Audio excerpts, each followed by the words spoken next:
Now, this is interesting. China and Russia have just been elected to the United Nations Human Rights Council.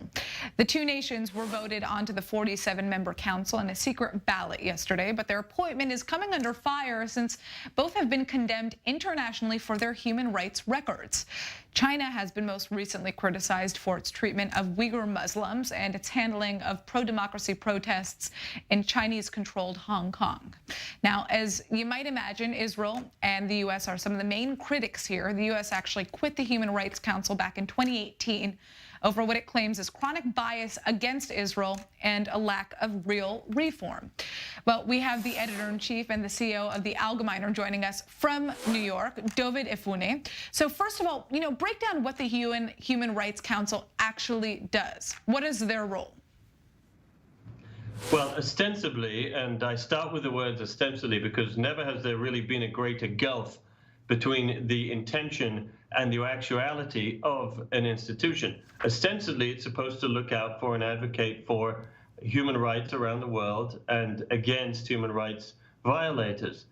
In actuality, it spends most of its time criticizing Israel, which of course is the one democracy in the Middle East and in a region that's full of dictatorial regimes. Since 2006, there have been over 90 condemnations of Israel, a lot more than all human rights violators put together, including the likes of China, Russia, Iran, North Korea, and those that are pretty well known to be among the worst human rights defenders in the world.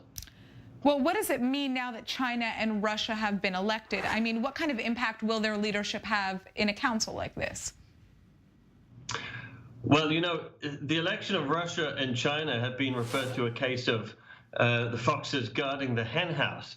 But in actuality, it's more like a perpetual barbecue where the foxes are actually roasting the chickens all day and all night. What we're going to see is more shielding and protecting of human rights violators, especially those like China and Russia, who you have mentioned before, and Cuba, who was also elected just now, and a lot more going after and finger pointing at regimes that, while they maybe not be perfect, or countries, democracies like Israel and even the United States, it's sort of a deflection, bait and switch, if you will. And really, as Ambassador Erdogan, Israel's ambassador to the United Nations, described it, a cover-up, a farce.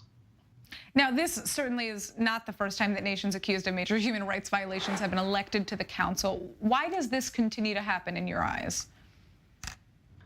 Well, it's really a product of an institutional flaw around the way that the United Nations is structured. In the end of the day, all governments are treated by the United Nations as equal.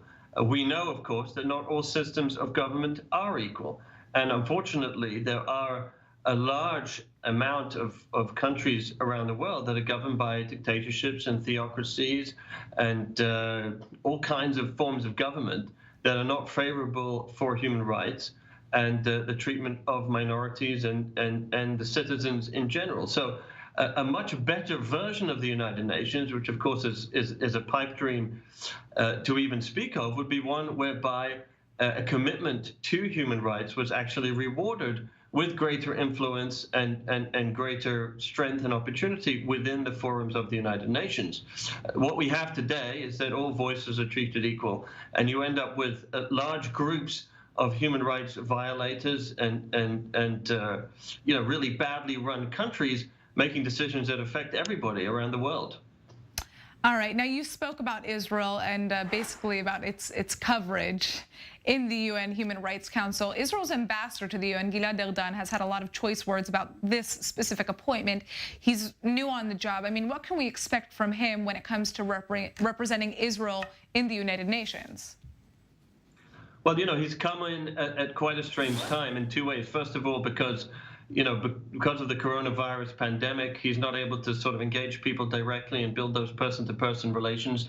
He's also starting off as both the ambassador to the United States and the United Nations, so his attention is going to be pulled in different directions.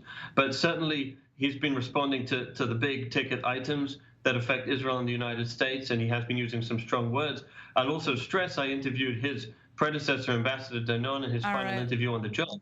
And he referred to the UN Human Rights Council as a circus. So it's very much in line with the Israeli position on the subject for some time. All right.